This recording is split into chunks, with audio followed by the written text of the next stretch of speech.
Jadi teman-teman di sini kan kalau misalnya yang berhubungan dengan tutorial itu kan biasanya menggunakan tools OBS ya untuk melakukan perekaman layar. Nah, selain dari itu terkait dengan aset informasikan mengenai bagaimana cara mencarinya, kemudian apakah untuk pengeditannya seperti apa, nanti mungkin saya akan sampaikan juga. Nah, untuk yang pertama, mungkin kita mulai dari tools OBS dulu ya, teman-teman. Nah, di sini mungkin dari masing-masing yang ada di sini, mungkin ada yang sudah pernah menggunakan tools OBS, atau mungkin bahkan ada yang belum pernah menggunakan tools OBS. Nah, jadi pada intinya tools OBS itu adalah sebuah tools yang digunakan untuk merekam layar. Nah, fungsi utamanya itu ya. Jadi perekaman layar dan juga tools OBS ini bisa digunakan untuk live stream ya. Mungkin nanti untuk setup dan lain sebagainya juga mungkin saya akan demokan ya. Nah, jadi di tools OBS ini memang kalau secara spesifikasi dari tools OBS ini cukup lumayan ya, lumayan berat karena di sini tuh yang bermain itu RAM gitu ya dan juga VGA karena mungkin kalau yang laptopnya mohon maaf mungkin kurang bagus gitu ya, itu pasti akan nge-lag ketika di perekaman video ya. Oke, mungkin kalau misalnya ada yang terputus dan lain sebagainya, silakan bisa bantu konfirmasi ya, teman-teman.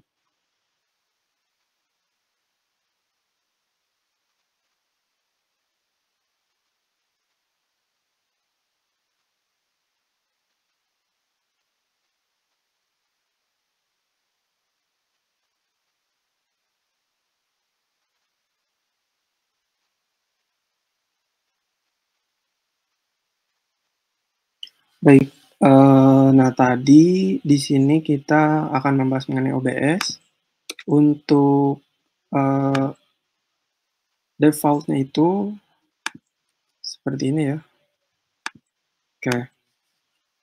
Nah ini untuk tampilannya kan kotak-kotak gini gitu ya. Maksudnya kalau misalnya untuk yang awam pasti agak sedikit kebingungan gitu ya mengenai gimana cara settingnya dan lain sebagainya.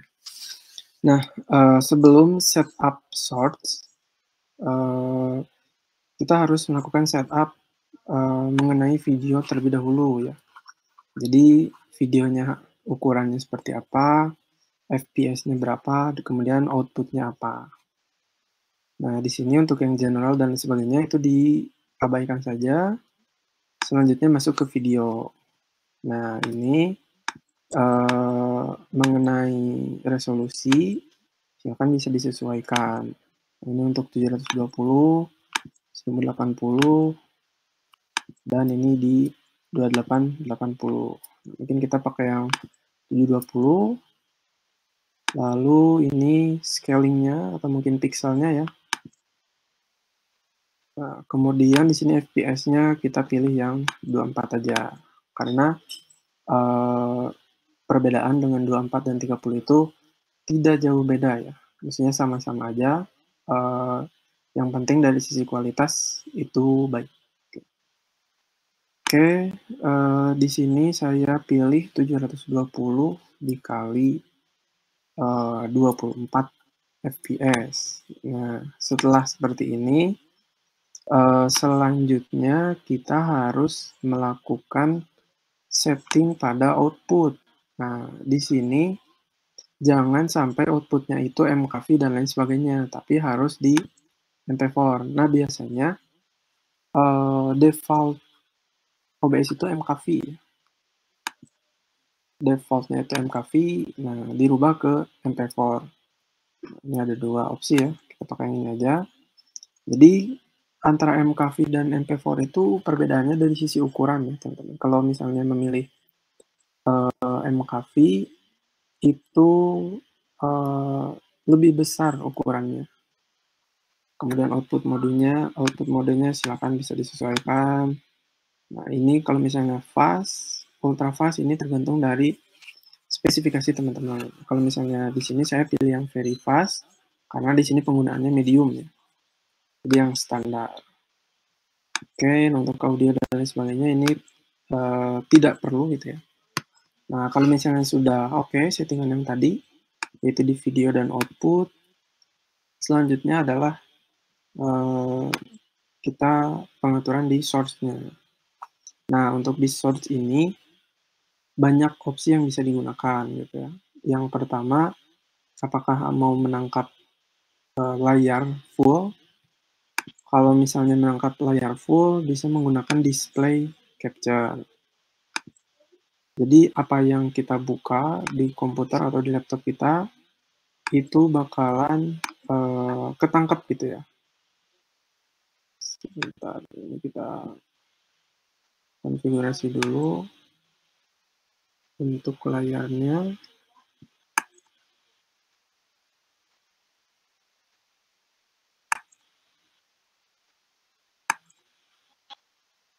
Nah, ini jadi nanti previewnya seperti ini ya. Kalau misalnya menggunakan resolusi yang tadi, kurang lebih seperti ini. Nah, kalau misalnya sudah, tinggal di start recording. Seperti itu. Nah, untuk streaming juga bisa, tapi teman-teman harus diwajibkan mempunyai akun pada platformnya terlebih dahulu gitu ya. Kalau misalnya mau di TikTok, semisal gitu ya, harus punya akun TikToknya dulu, itu mungkin kewajibannya ya. Kalau di YouTube harus punya akun YouTube-nya dulu dan lain sebagainya. Oke, setelah ini selesai, tinggal di start recording, kemudian nanti hasilnya akan muncul pada folder yang teman-teman pilih gitu ya, di komputer yang digunakan, seperti itu. Mungkin untuk OBS dari segi recording, ada yang ingin ditanyakan dulu dari teman-teman, silakan. Atau sudah cukup mengenai OBS?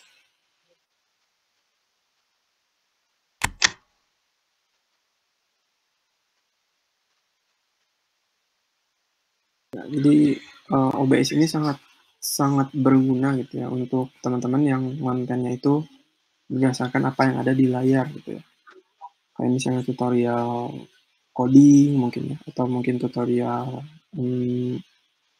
mengenai ya UX, data science dan lain sebagainya, itu sangat berguna ya menggunakan tools OBS ini. Nah, baik, mungkin ada yang ingin ditanyakan terlebih dahulu mengenai OBS sambil menunggu pertanyaan ya. Saya sambil lanjut terlebih dahulu. Tadi untuk OBS saya peruntukan untuk recording. Nah, ini untuk satu display penuh. Kalau misalnya untuk Windows gitu ya, di sini ada pilihannya nih. Ada browser, display, ada Windows Capture juga ada ya. Jadi biasanya Windows Capture ini ngambilnya dari misalnya ngambil dari Chrome aja gitu ya, atau mungkin dari aplikasi yang dibuka gitu ya. Ini untuk di Windows Capture dan lain sebagainya. Kalau misalnya untuk Saweria misalnya, untuk Saweria biasanya menggunakan yang ini, yang browser. Seperti itu. Jadi nanti dari Saweria-nya ada link, terus bisa dipilih gitu, atau bisa dimasukkan ke sini. Nah, ini ada URL-nya apa, jadi nanti muncul gitu ya. Kalau misalnya mau istilahnya kayak kalau sekarang kan ada media share dan lain sebagainya, itu bisa menggunakan yang ini di browser. Ini mungkin khusus untuk live stream ya. Seperti itu. Nah, mungkin untuk selanjutnya, tadi kan untuk yang recording ya, sudah bisa dipahami mungkinnya dari teman-teman semua, karena memang cuma gitu aja gitu, untuk setup awalnya. Nah, kalau untuk live streaming, tadi kan sudah di-setting ya mengenai output dan lain sebagainya. Nah, selanjutnya tinggal ke setting, kemudian stream. Nah, ini bisa dipilih beberapa platform yang sudah ada, gitu ya. Kayak YouTube, Facebook, Restream.io. Nah, ini ada yang lainnya juga banyak, Web TV, Twitch, dan lain sebagainya. Nah, karena kita menggunakan yang normal-normal saja, kita bisa menggunakan contoh untuk yang YouTube. Ini ada dua opsi ya untuk sekarang, ada connect account atau use stream key. Nah, kalau saran dari saya sih menggunakan stream key aja ya, karena kalau misalnya connect account, jujur kalau di saya takut gitu ya, karena takut kena hack dan lain sebagainya gitu. Jadi kalau dari saya disarankan untuk menggunakan stream key. Nah, stream key ngambil dari mana? Stream key bisa kita ambil dari sini, sebentar.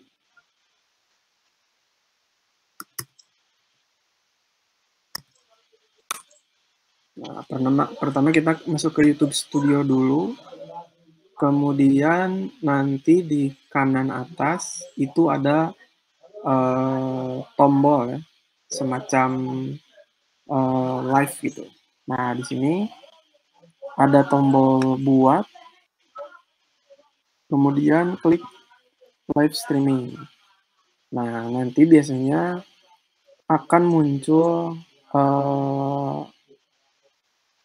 stream key-nya. Nah, ini misalnya mulai.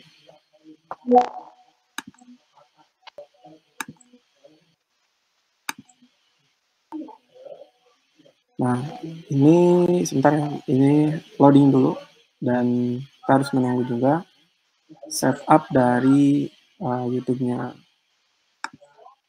Ini monetisasinya aktif aja gitu. Oke. Kita simpan dulu.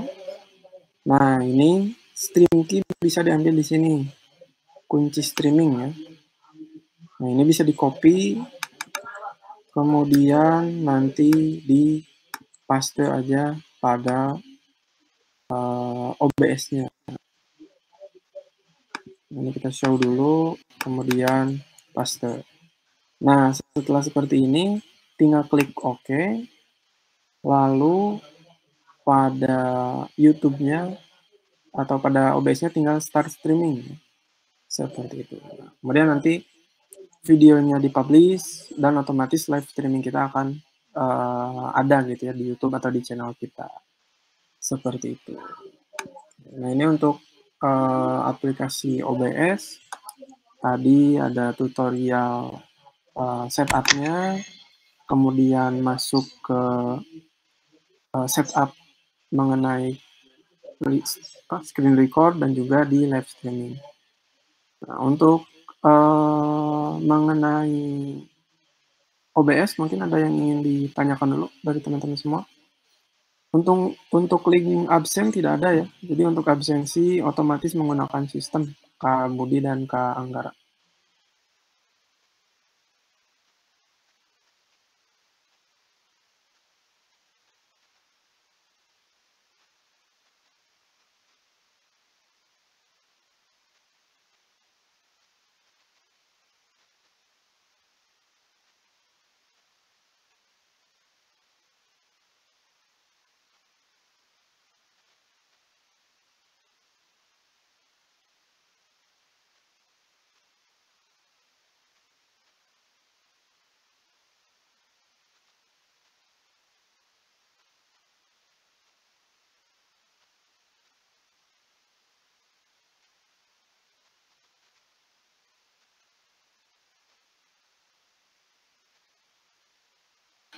Ya, mungkin ada yang ingin ditanyakan mengenai OBS atau sudah cukup? Nah, mungkin kalau misalnya ada pertanyaan silakan bisa di drop ya. Nah, sambil menunggu pertanyaan seperti biasa mungkin saya akan lanjut ke tools selanjutnya. Nah, tadi kan mungkin Saya memberikan informasi setup mengenai screen record dan juga live streaming. Nah, selanjutnya saya akan memberikan tutorial mengenai, bagaimana cara kita branding gitu. Nah, branding ini dalam artian membuat logo, membuat intro logo, dan lain sebagainya. Nah, di sini untuk tools yang saya gunakan untuk desain grafis itu adalah di aplikasi, Canva. Nah, jadi untuk di Canva ini digunakan untuk, membuat logo dari channel kita dan kemudian nanti akan dibuat mengenai intro logo tersebut.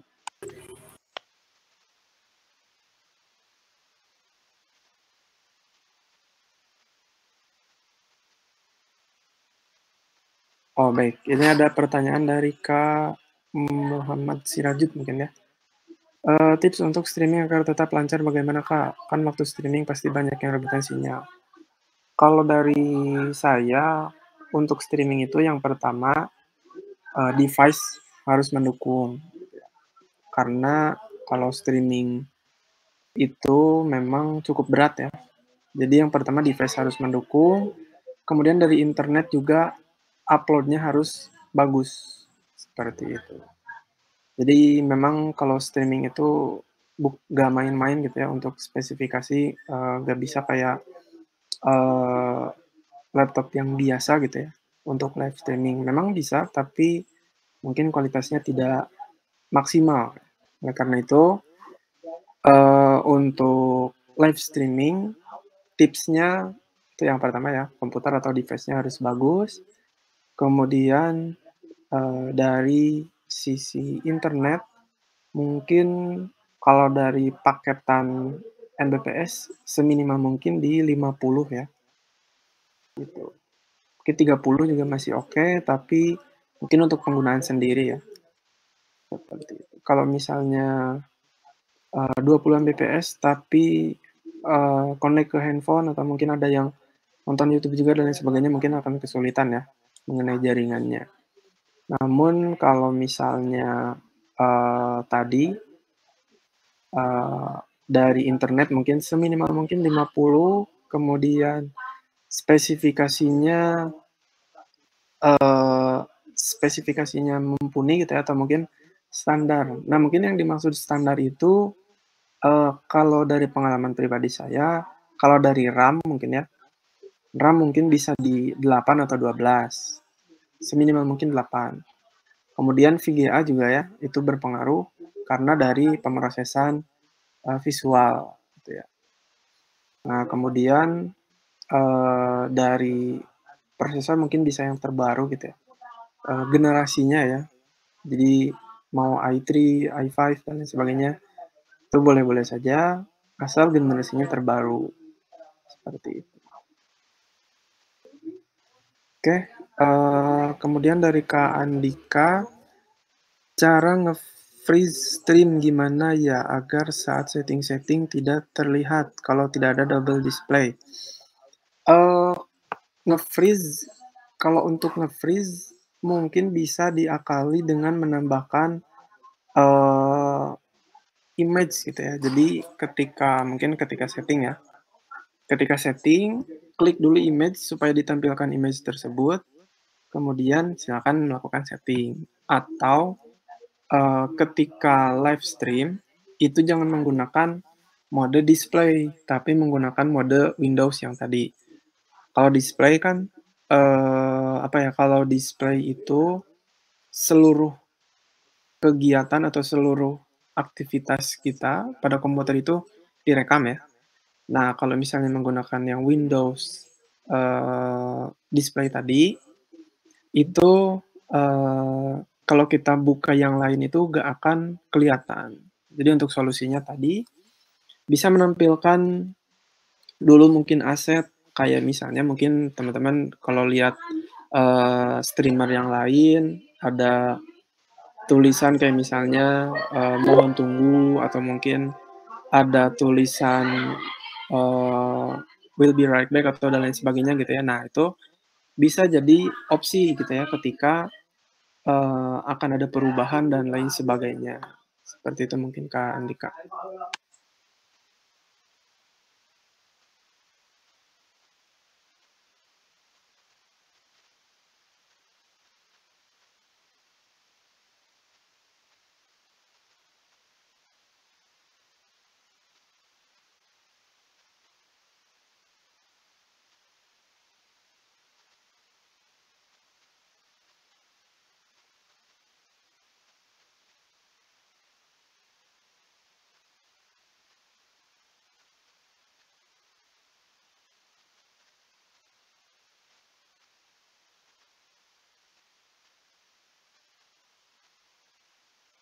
Ya, seperti itu mungkin ya teman-teman mengenai OBS. Silakan ada yang ingin didiskusikan kembali.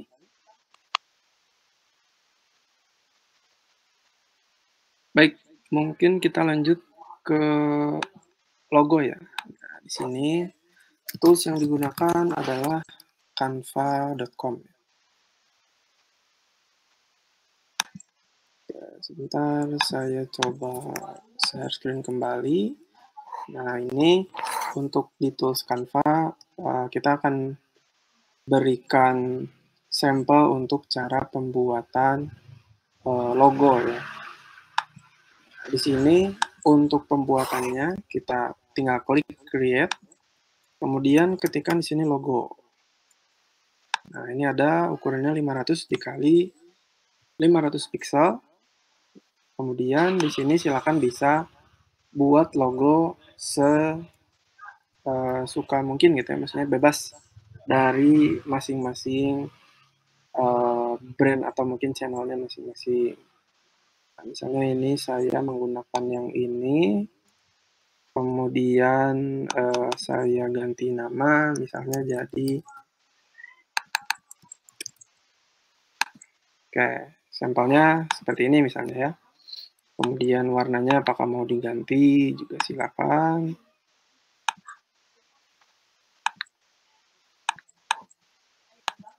Oke, sebentar kita coba konfigurasi dulu ya.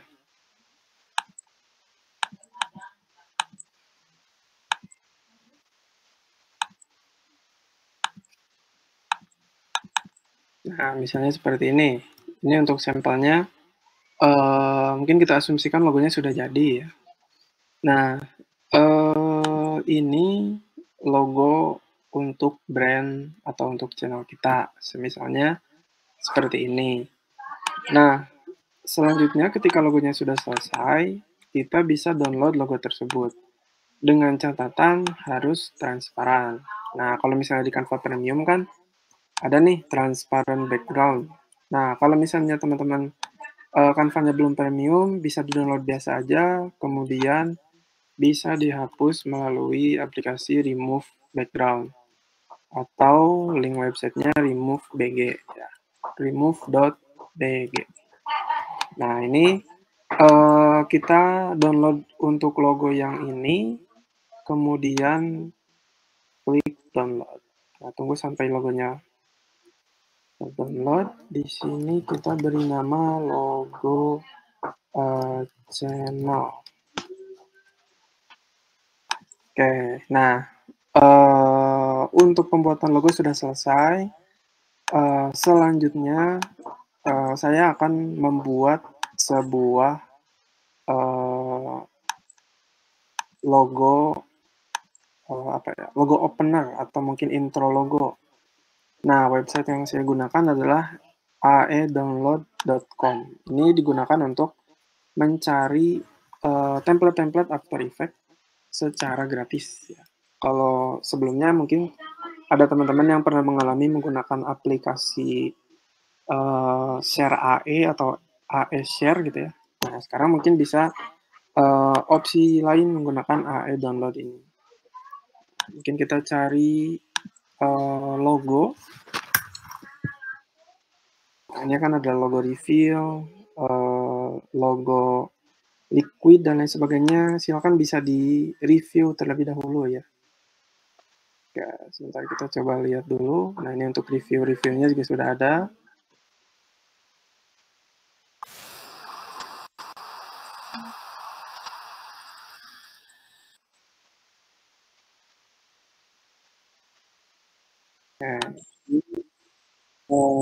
Untuk sampel yang pertama seperti ini, kita coba download satu ya. Sebentar. Ini untuk Envato, sebentar saya coba baca dulu. Apakah ini gratis? Menggunakan ini ya. Ntar kita coba cari dulu.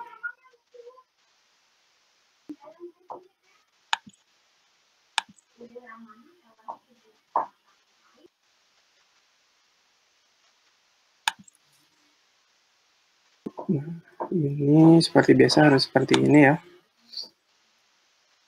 Oke.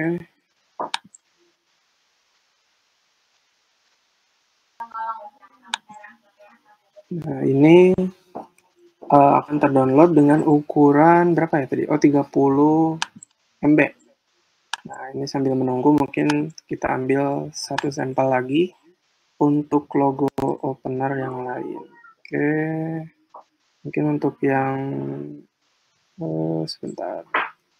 Kita cari dulu yang gratis ya. Biar gak coba pakai yang ini. Sampelnya kita coba lihat dulu. Dan juga biasanya untuk logo opener ini sudah ada audionya ya, jadi kayak ada efek.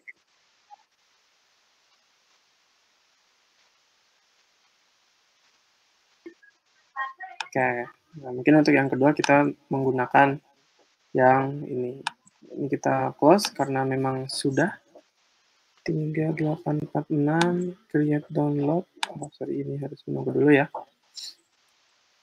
Baik, kita create download, kemudian free direct download. Nah, ini sudah selesai, tinggal kita menunggu downloadnya selesai. Ini sudah selesai untuk satu filenya. Kita coba ekstrak. Nah, jadi untuk file template itu biasanya dalam bentuk zip ya. Jadi filenya nanti harus diekstrak terlebih dahulu. Oke, nah ini sudah ada untuk filenya, tinggal kita pilih. Nah, ini sisi 2021, 2022, 2023, 2024. Kita coba pakai yang 2021 aja. Nah, untuk aplikasi yang saya gunakan di sini Adobe After Effects 2020 ya. Jadi untuk aplikasi atau versi aplikasi itu tidak terlalu berpengaruh, jadi silakan disesuaikan aja. Oke, ini warning karena memang laptop saya memorinya katanya sedikit lagi ya. Jadi ini diabaikan saja. Baik, kita coba tunggu untuk load si projectnya. Oke, kita coba ulangi. Membuka file. Kemudian mencari. Ini sepertinya ke bawah ya. Coba cari dulu ke bawah.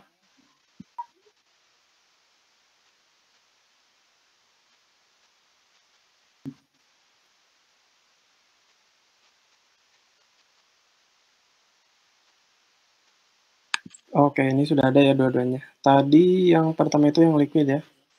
Sebentar, saya di oke. 2021. Nah, ini project sudah terimport ya. Biasanya memang ada beberapa warning yang bisa dikatakan wajar, kayak warning seperti ini. Fontnya katanya nggak ada. Nah, mungkin di laptop saya tidak lengkap, jadi fontnya tidak terbaca. Oke, nah ini resolve font, ini diabaikan saja. Kalau misalnya mau fontnya sesuai, tinggal download dulu. Nah, ini nama fontnya dikasih tahu ya. Ada dosis medium katanya. Oke, kita klik OK, nanti akan muncul previewnya di sini. Nah, ini untuk After Effects ini kurang lebih seperti ini ya, tampilannya secara normal. Nah, untuk beberapa setting yang perlu teman-teman ketahui yaitu di sini nih. di previewnya itu bisa diturunin ke quarter biar gak terlalu berat gitu ya. Kalau misalnya full, nanti bisa-bisa crash kalau misalnya laptop atau komputernya kurang begitu baik. Seperti itu. Oke, nah ini udah ada 9 detik intro logo yang template intro logo yang bisa digunakan. Nah, di sini harus mempelajari mengenai hierarki pada template tersebut. Kayak misalnya ini edit. Nah, di edit itu artinya teman-teman bisa melakukan pengeditan aset-aset yang disediakan template-nya. Nah, ini kan di edit ada dua, ya, ada logo, ada teks. Nah, artinya yang bisa diedit itu hanya logo dan teks. Kemudian di sini other comps, final animation, map, dan lain sebagainya, itu dibiarkan saja. Karena tadi logonya sudah ada, artinya kita hanya perlu mengubah logo. Nah, caranya ini di double klik yang di folder edit, di your logo. Nah, ini kan sudah ada logonya. Kita klik delete. Nah, lalu import logo kita yang sudah tadi buat. Ini, oke, ini, oh maaf, ini kedownloadnya bukan PNG ya. Sebentar, saya coba.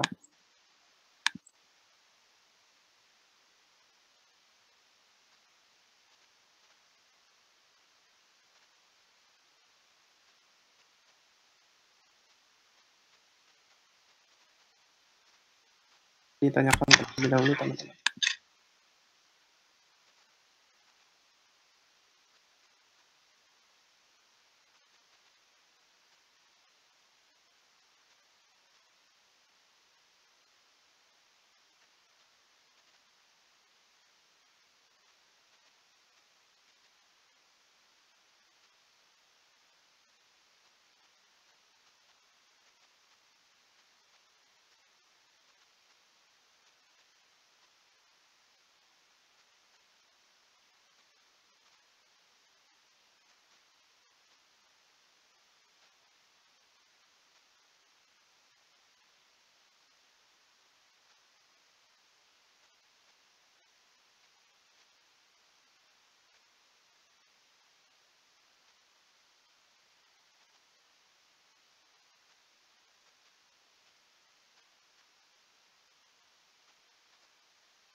Baik, ini saya coba gunakan logo yang lain ya.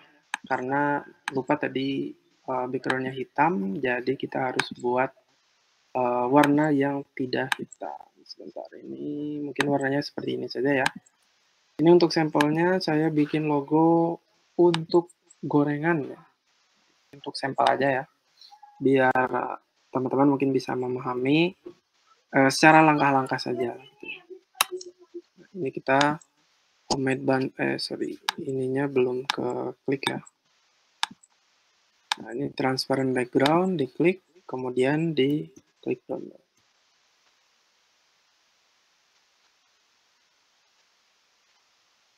Oke. Nah, setelah itu kita import dari fotonya. Nah, ini yang transparan. Nah, harusnya seperti ini ya, asetnya adalah transparan. Nah, setelah seperti ini, kita tinggal scaling aja untuk ukurannya, apabila kurang besar dan lain sebagainya bisa disesuaikan dengan cara klik tombol S pada timeline atau pada aset yang dipilih pada timeline. Nah, ini kalau misalnya sudah selesai, dari segi logo, jadi kan yang bisa diedit itu logo dan teks. Nah, selanjutnya teks, nah ini ada your tagline. Mungkin kita gunakan gorengan Bandung. Oke, nah ini karena kurang tengah, kita tengahin sedikit. Oh, sorry, ini ada typo ya.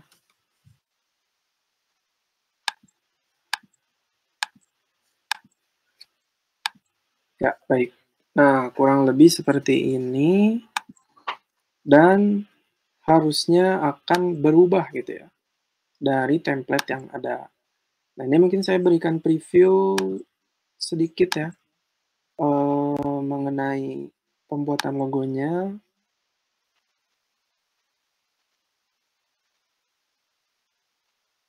Ya, mungkin dengan seperti ini mungkin bisa terlihat ya. Jadi pada intinya nanti logo yang keluar itu ada di gorengan tersebut. Nah, ini tadi tulisan gorengan Bandungnya, lalu logonya muncul ke bawah.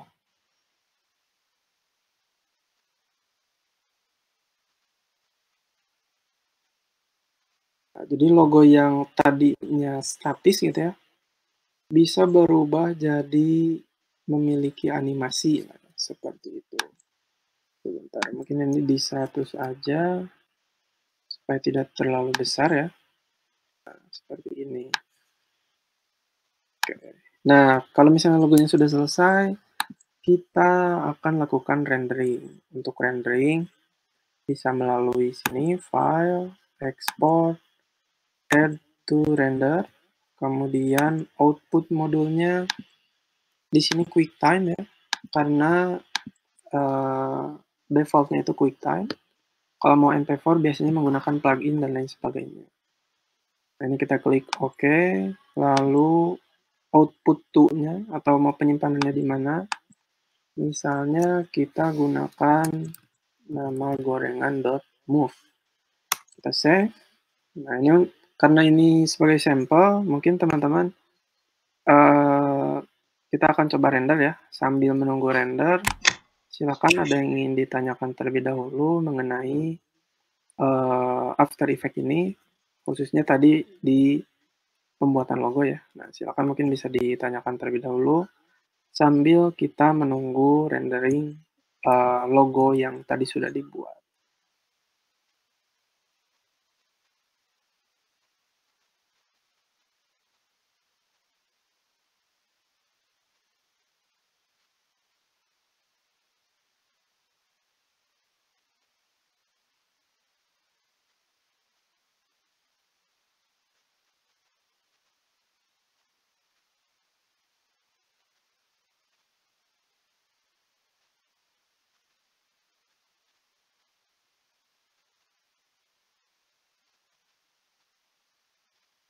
Ya, untuk rendering di sini kurang lebih 6 menit ya. Saya tidak share screen karena biar cepat gitu ya. Tadi 9 detik videonya, renderingnya 6 menit katanya ya. Mungkin sampai 10 menitan kurang lebih untuk di rendering. Nah, sambil menunggu, mungkin silakan dari teman-teman ada yang ingin menanyakan mengenai After Effects dan lain sebagainya gitu ya. Kalau untuk di dunia konten sendiri, sebenarnya After Effects itu perlu ya, cuma kalau misalnya dari kontennya uh, kayak vlog dan lain sebagainya, kalau menurut saya tidak terlalu sering digunakan gitu ya untuk After Effects. Jadi untuk After Effects itu mungkin hanya pembuatan aset-aset yang tadi ya, kayak misalnya mungkin intro logo atau mungkin bikin transisi sendiri, pembuatan lower third gitu ya di kontennya, pembuatan VFX gitu ya, itu pun kalau niat gitu ya, karena sangat lama gitu ya untuk pembuatan VFX apalagi dari segi renderingnya. Seperti itu. Jadi untuk pembuatan konten dari saya untuk saat ini mungkin tutorial singkat itu sangat dibutuhkan ya. Kayak misalnya uh, tutorial mendownload model misalnya pada website apa di pada data science. Kemudian kalau di cyber security misalnya tutorial penginstalan Python gitu ya. Itu kan masuknya ke tutorial singkat bisa gitu ya.